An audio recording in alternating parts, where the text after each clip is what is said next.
Sir I am preparing for judicial service exam and right now I am an advocate.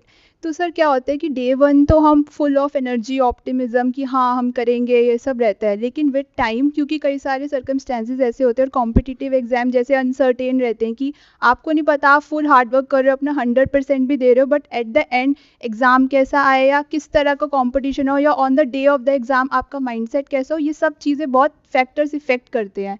लेकिन आपने अपना 100% दिया but वो result नहीं आता, तो धीरे धीरे क्या होता है कि हमारा जो एनर्जी लेवल है, ऑप्टिमिज्म है, वो अपने आप पे जो हमारा confidence on the day one था वो धीरे धीरे लूज होने लगता है। तो वो फुल एनर्जी हर दिन हम किस तरह मेंटेन कर सकते हैं without getting affected by the surroundings, by the situation जो अराइज होती हैं। प्लस सर अभी क्या होता है कॉम्पिटिटिव एग्जाम में जो रिजर्वेशन सिस्टम है, I am not against it, but sir मैंने काफ़ी बार जो एग्ज़ाम अभी तक दिए हैं तो उसमें क्या होता है सिर्फ 2 मार्क्स, सिर्फ 1 मार्क्स, इस वजह से मैं रह जाती हूँ। तो इन सब चीज़ों से मुझे पता है चीज़ें चेंज नहीं हो सकती, we have to live in this system, but अपने आप को कैसे उस चीज़ से निकाल कर मोटिवेट करें और मूव ऑन करें।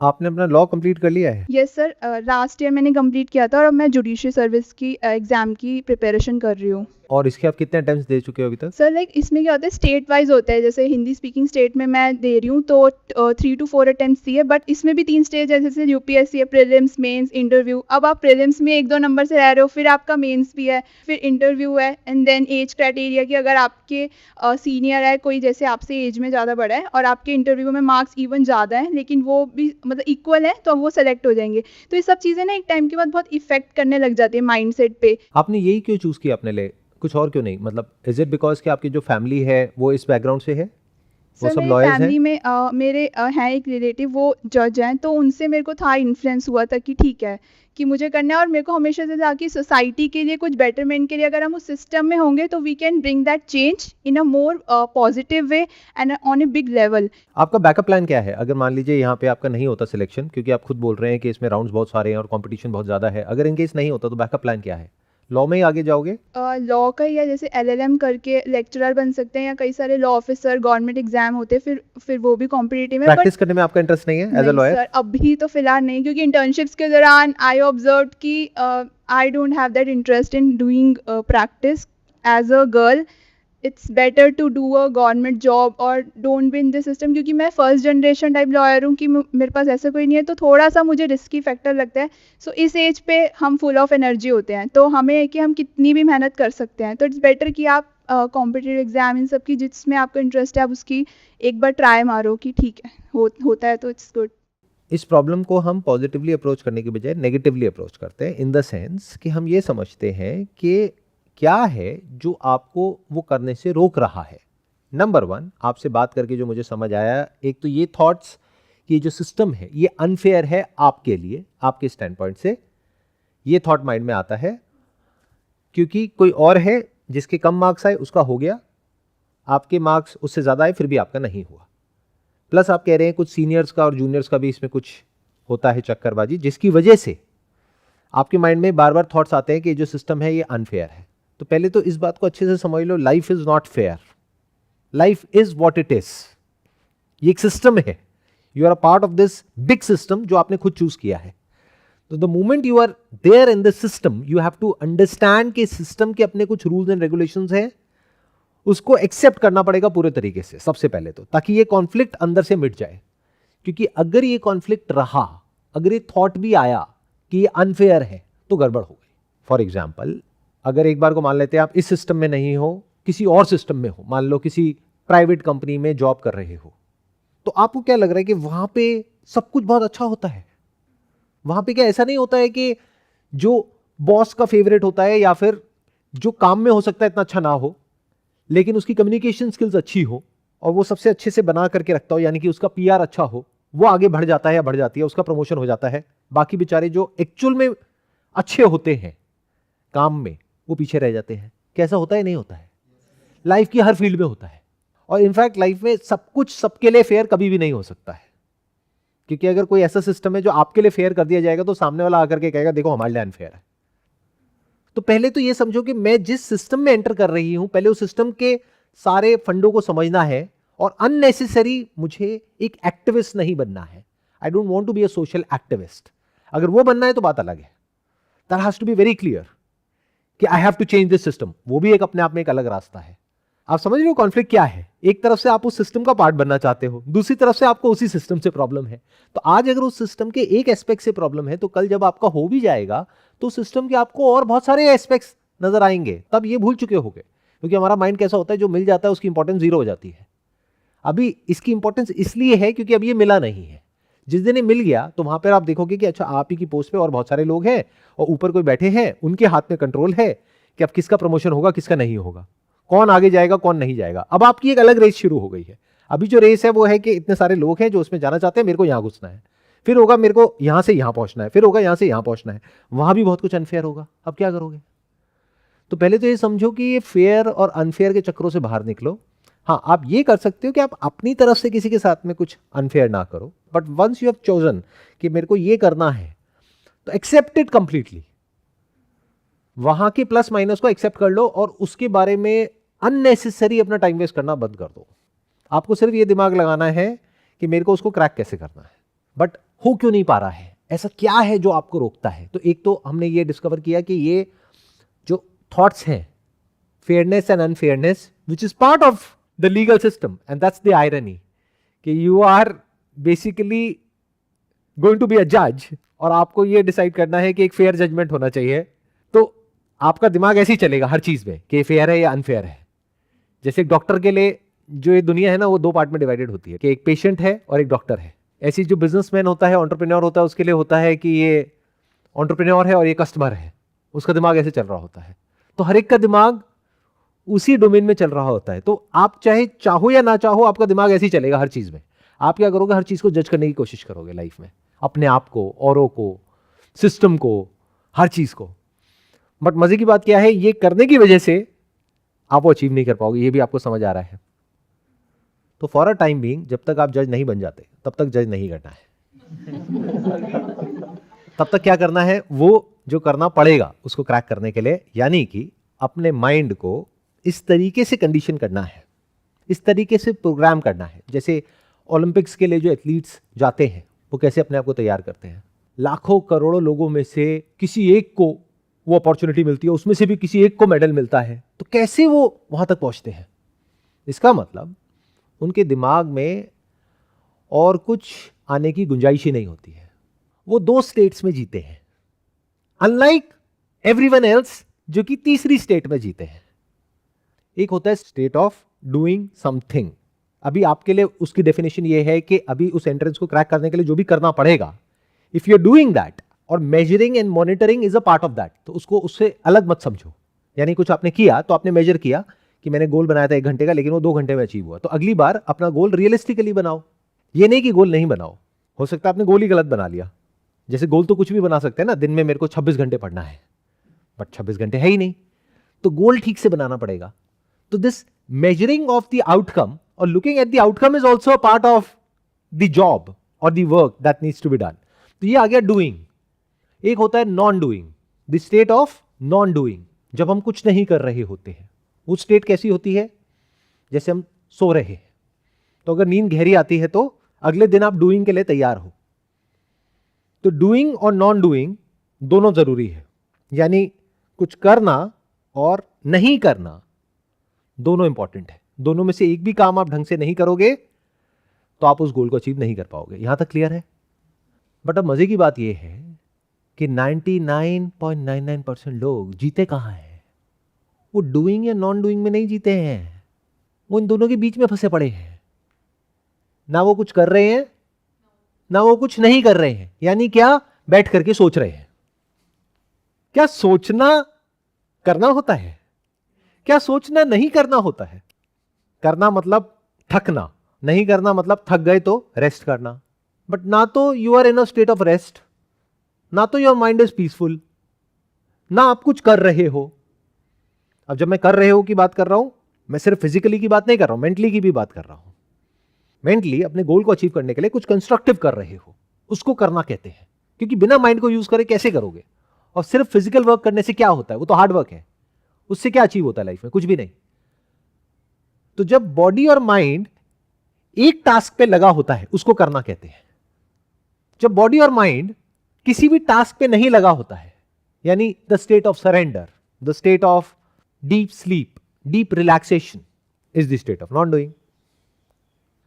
तो अब आपको ये समझना है लाइफ में कि कैसे you need to design your life in such a way जिससे कि जब आप जो कर रहे हो पूरी तरह से कर रहे हो, पूरी तरह से उसमें इन्वॉल्व हो गए हो, और जब वहां से बाहर निकल गए हो तो पूरी तरह से फ्री हो गए हो। वो तभी हो सकता है जब आप पूरी तरह से इन्वॉल्व हो। जैसे मान लो कि आप कोई गेम खेल रहे हो, वहां पे पूरी तरह से इन्वॉल्व हो और थक गए हो, तो जब थक जाओगे तो उसके बाद का जो रिलैक्सेशन होगा वो भी कंप्लीट होगा, जो खेल है वो भी कंप्लीट है। लेकिन अगर आप खेल नहीं रहे हो, आधे अधूरे मन से खेल रहे हो, यानी खेलते वक्त सोच किसी और चीज के बारे में रहे हो, तो खेलने के बाद में रिलैक्सेशन भी नहीं होगा, क्योंकि आप थकोगे ही नहीं। उस वक्त भी आपके माइंड में कुछ उल्टा सीधा घूम रहा होगा। अब इसके लिए यू नीड टू हैव, ये जो मेरी बातें आप सुन रहे हो, you need to have basic level of critical thinking skills, जो हमारा जो एजुकेशन सिस्टम है उसमें डेवलप करने पे फोकस नहीं किया जाता है। वहां पे रटने पे फोकस किया जाता है।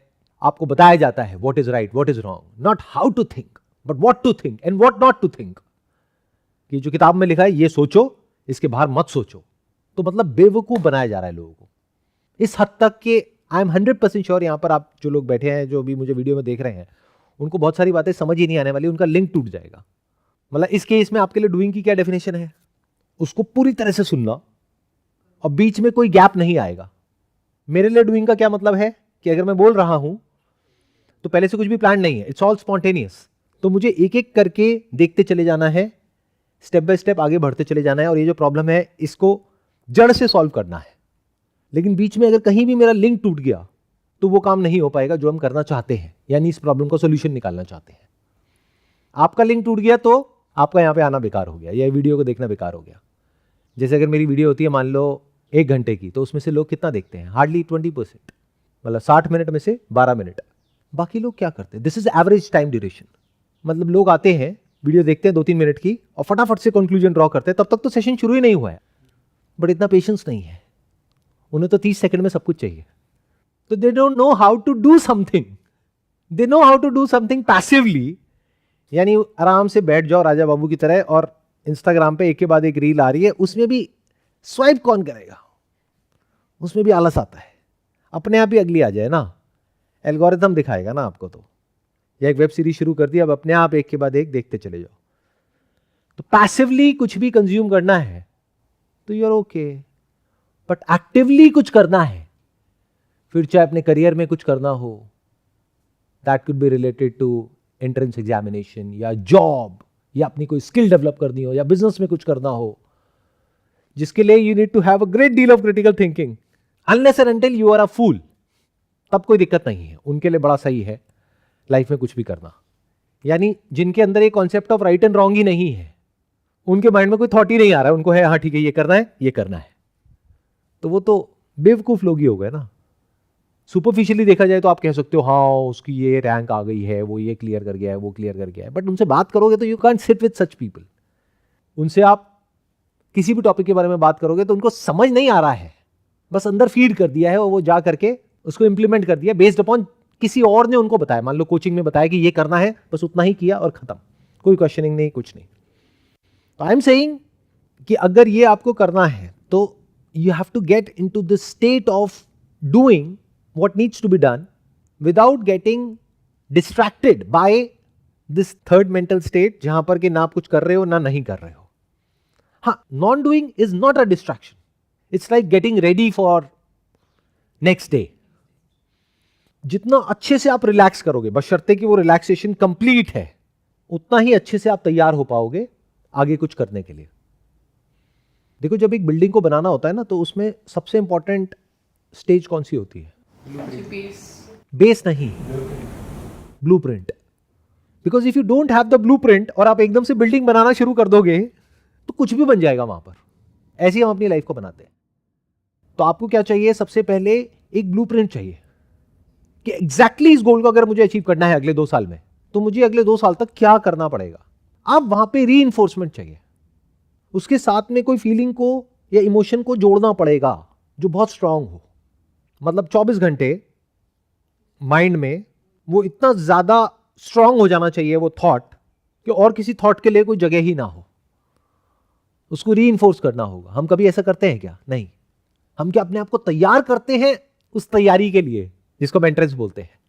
Do we prepare ourselves? It's like constructing a building without psychologically preparing ourselves for that battle. लड़ाई के लिए हम तैयार नहीं है, बट लड़ाई में उतर गए हैं। और हम अकेले नहीं, हमारे ऐसे लाखों लोग उतर गए हैं जिनमें हो सकता है टैलेंट आपसे ज्यादा हो, लेकिन आप उनको भी हराने वाले हो। कैसे? जो हो सकता है आपसे ज्यादा टाइम लगा रहे हैं, उनको भी आप हराने वाले हो। कैसे? It's a big question to ask. कैसे होगा? अपने आप हो जाएगा। तो you need to see that reality as it is, कि जिस फील्ड में आप उतर चुके हो, जो आप करना चाह रहे हो, आप अकेले नहीं हो, और बहुत सारे लोग हैं जो वो करना चाह रहे हैं, और इसको करना इज नेक्स्ट टू इम्पॉसिबल। क्योंकि करना तो उसी सिस्टम के अंदर रह करके ही पड़ेगा। सिस्टम को बदलना है तो वो एक अलग फील्ड है, तो आप गलत फील्ड में हो। एक फील्ड है सिस्टम को बदलने की फील्ड, वो फिर आपको पॉलिटिक्स में जाना होगा या फिर ऐसी जगह पे जाना होगा जहां पे ये सिस्टम्स बनते हैं, फिर आप उस सिस्टम में चेंज लेकर के आ सकते हो। But you want to succeed in that system, तो जो रूल्स हैं, रेगुलेशंस है, उसके अकॉर्डिंग ही चलना पड़ेगा। आपके साथ साथ में चल रही थी उस कॉन्वर्सेशन में, तो मेरे दिमाग में डाउट आया। आपने बोला रीइंफोर्स करना है, साइकोलॉजिकली प्रिपेयर करना है खुद को। सो क्वेश्चन इज कि हम अपने आप को ऐसा क्या बोलेंगे उस सिचुएशन में, या कैसे रीइंफोर्स करेंगे? What should we tell exactly कि वो रीइंफोर्स होता रहे बार बार, क्योंकि वो भी तो मोनोटोनस हो जाएगा ना। जब आप एक ही चीज़ अपने आप को बार बार रिपीट करोगे तो 100% एग्रीड कि जब आप, क्योंकि आप रीप्रोग्राम कर रहे हो अपने आप को उस टाइम बोलते समय, तो अगर आप रीप्रोग्राम नहीं करोगे तो वो लिंक टूट जाएगा। कभी आप ब्रेक कर दोगे, आप लेजी हो जाओ कुछ भी, और छूट जाएगी चीज़। तो अपने आप को ऐसा क्या बोलोगे उस टाइम पे, या क्या रीइंफोर्समेंट करने के भी कुछ प्रोसीजर होता है, या किस तरह से आप कर सकते हो उसको? That's the thing. पहले तो ये समझो, कोई भी प्रॉब्लम हो, कैसी भी प्रॉब्लम हो, उसका एक सॉल्यूशन नहीं होता, उसके मल्टीपल सॉल्यूशंस होते हैं। तो इस सारी एक्सरसाइज को शुरू करने से पहले एक खुला दिमाग चाहिए, जिसके सेंटर पॉइंट में क्या होना चाहिए? Everything is possible. पॉसिबल तो सब कुछ है, बशर्ते कि हम उसको क्रैक कर पाए। तो आपका जो क्वेश्चन था कि उसको रीइंफोर्स करने के लिए हम क्या कर सकते हैं? 1000 चीजें कर सकते हैं। बैठ करके सोचो, मतलब दिन में बार बार जहां भी आप जा रहे हो, वहीं पर आपको वो नजर आ रहा है। बार बार जो गाना सुन रहे हो, उससे वो रिकॉल हो रहा है। जो सक्सेस स्टोरीज हैं उस फील्ड में, उनको पढ़ रहे हो, उनसे मिलने की कोशिश कर रहे हो। It's not a waste of time, बहुत कुछ सीखने को मिलेगा। उनके कांटेक्ट में आने की कोशिश कर रहे हो किसी तरीके से। ईमेल करने में क्या जाता है? कर दो email that I want to meet you. Maximum क्या होगा? आपको रिस्पांस नहीं आएगा तो क्या हो गया? ईमेल करना तो आ गया। एक और क्या तरीका हो सकता है? ऐसा एक सर्कल बने जहां पे आपसे बेटर लोग हो। अगर ऐसे लोगों के साथ में हो जो आपसे भी नकली हैं, तो क्या होगा? कुछ करने भी लगोगे तब भी वो आकर के पीछे से खींच देंगे आपको। तो ऐसे दोस्तों को छोड़ो। अब आप कहोगे नहीं सर, ये तो हमारे बचपन के दोस्त हैं, उनको कैसे छोड़े? अरे तो मत छोड़ो, दोस्ती अपनी जगह पर है। टाइम स्पेंड मत करो उनके साथ, अपना टाइम स्पेंड करो ऐसे लोगों के साथ में, चाहे ऑनलाइन चाहे ऑफलाइन, जो अपनी लाइफ में कुछ करना चाहते हैं, कुछ कर रहे हैं उस फील्ड से रिलेटेड, जिस फील्ड में आप हो। आजकल तो ये जो लॉयर्स हैं या जो जजेस हैं, उनके जो रिकॉर्डिंग्स हैं वो भी यूट्यूब पर है। तो जो भी आपके आइडल हैं, जैसा आप बनना चाहते हो, उनकी रिकॉर्डिंग्स देखना शुरू कर दो।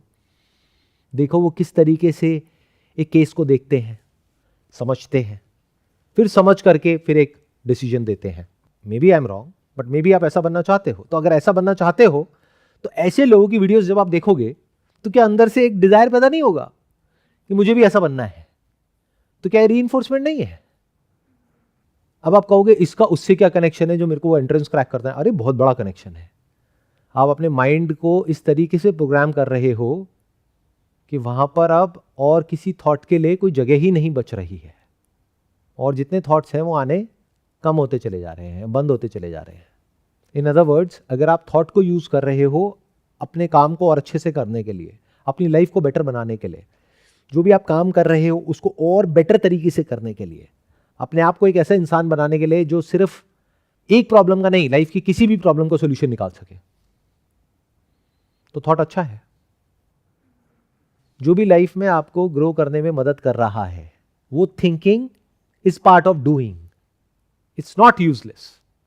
पर जो भी आपको वो करने में हेल्प नहीं कर रहा है, यानी कि और नीचे गिरा रहा है, और या फिर उससे कनेक्टेड ही नहीं है दूर दूर तक, करना कुछ और चाहते हो, सोच कुछ और रहे हो, that is a sign of foolishness.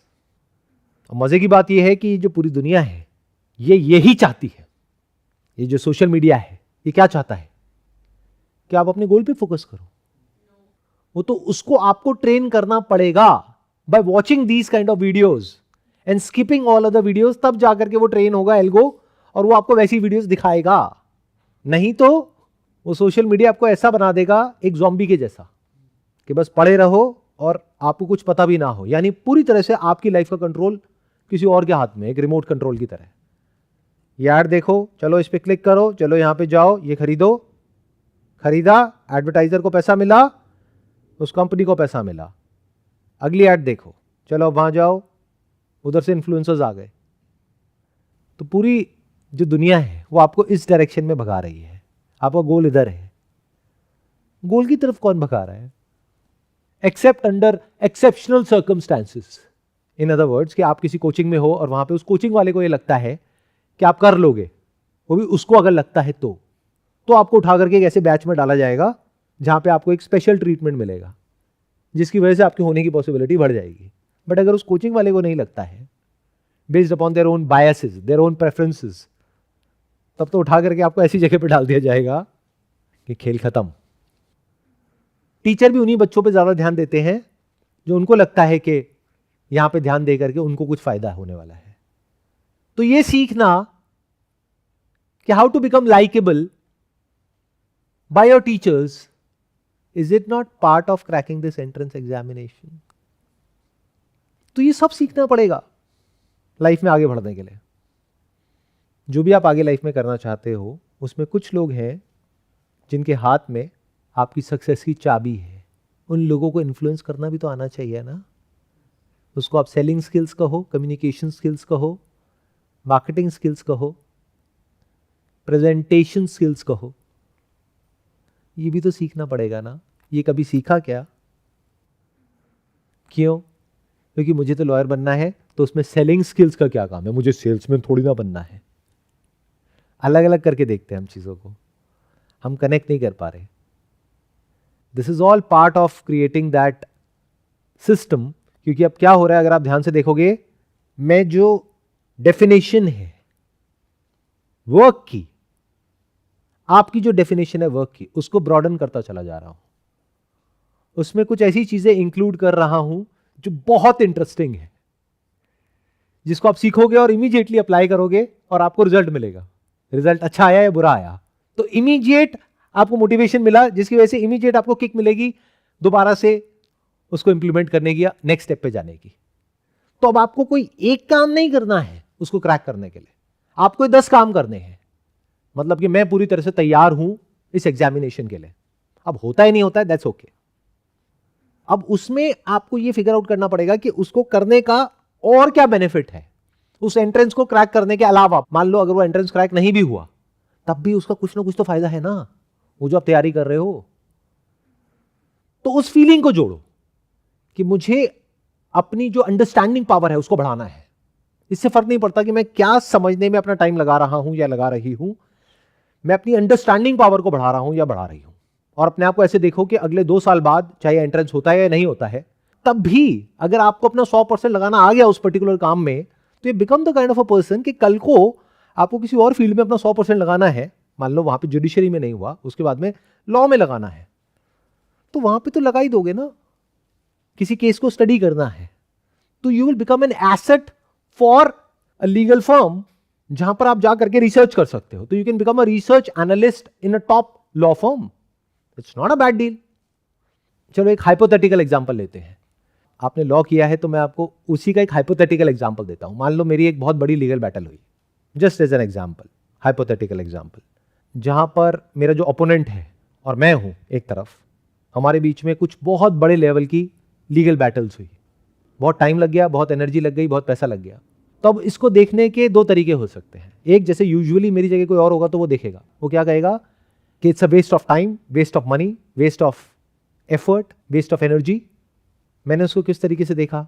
मान लो फॉर एग्जाम्पल कि वो लीगल बैटल चली 1 साल तक, तो मैं उसको ऐसे देख रहा हूं कि 1 साल का मैंने लॉ के अंदर डायरेक्टली नहीं बट इनडायरेक्टली इंटर्नशिप करी वर्ल्ड की जो टॉप लॉ फर्म है उसमें, जिसको मैंने हायर किया इस लीगल बैटल के लिए। तो एक तरह से एज क्लाइंट मैं इतना सीख सकता हूं जितना कि एज इंटर्न नहीं सीख सकता, क्योंकि इंटर्न को हर बात नहीं बताई जाती है, बट क्लाइंट से कुछ भी छुपा नहीं सकते हैं। तो एक साल में मैंने एक तरीके से काइंड ऑफ एक एडवांस्ड मास्टर्स कर लिया प्रैक्टिकली कि एक लीगल बैटल को बहुत बड़े लेवल पे कैसे लड़ा जाता है, अपने आप को डिफेंड कैसे किया जाता है और अटैक कैसे किया जाता है। अगर एक साल के लिए मैं ये एक्चुअल में सीखना चाहता अपनी लाइफ में, तो मुझे कितना पैसा लगाना पड़ता? मान लो मैं कहीं गया और सीख रहा हूं, प्लस सब कुछ छोड़ करके मुझे जाना पड़ता, तो अपॉर्चुनिटी कॉस्ट भी हो गई, प्लस वहां रहने की कॉस्ट हो गई, प्लस अगर किसी इंस्टीट्यूट में गया या किसी कॉलेज में गया, किसी यूनिवर्सिटी में गया, तो वहां की अपनी फीस हो गई। तो मान लो एक्स अमाउंट लग गया, तो मैं ऐसे देख रहा हूं कि इससे कम अमाउंट में मेरा काम हो गया। I am happy at the end. क्यों? क्योंकि आज से एक साल पहले मुझे इसके बारे में नहीं पता था। आज इन एंड आउट इतना कुछ पता है जितना आपको भी नहीं पता होगा, क्योंकि practical is always different from theoretical. Approach में फर्क समझ आ रहा है? I am unstoppable not because कि मेरे को एक के बाद एक सक्सेस मिलती चली जाती है। आई एम अनस्टॉपेबल बिकॉज मेरे को सक्सेस और फेलियर से कोई मतलब ही नहीं है। It doesn't matter. That's why I am unstoppable. कि मैं चाहे एक सेशन कर रहा हूं एक स्टेडियम में जहां पे 10,000 लोग हैं, या फिर यहां पे कर रहा हूं जहां पे सिर्फ 15-20 लोग हैं, इट डजंट मैटर। कोई देख रहा है कोई नहीं देख रहा है, इट डजंट मैटर।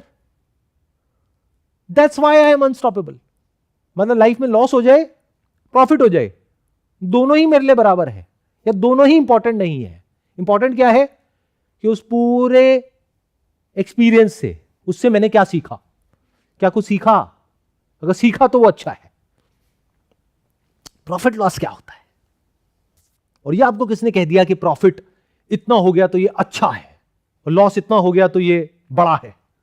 ये बड़ा और छोटा तो शॉर्ट टर्म में होता है, लॉन्ग टर्म में नहीं होता है। जब मेरी एज थी 18-19 साल 20 साल, तब मेरे लिए 25,000 रुपए का लॉस बहुत बड़ा था, या 50,000 रुपए का प्रॉफिट बहुत बड़ा था। बट आज मैं जो भी कुछ हूं उस प्रॉफिट और लॉस की वजह से ही तो हूं, उसको करने के लिए जो मैंने किया।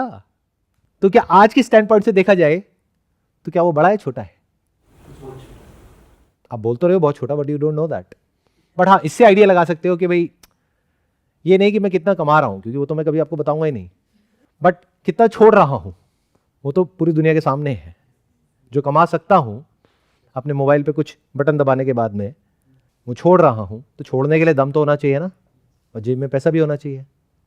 तो कितना छोड़ रहा हूं उससे अगर आप हिसाब लगा लो तो आइडिया लगा सकते हो कि वो जो 15-20 हज़ार रुपए बड़ा लॉस लग रहा था, एक टाइम पे ऐसा लग रहा था मैं लुट गया हूं, मैं बर्बाद हो गया हूं, मेरा सब कुछ ही चला गया है, आज जिस लेवल पर हूं वो उसी की वजह से हूं। ऐसे सोचो लाइफ में।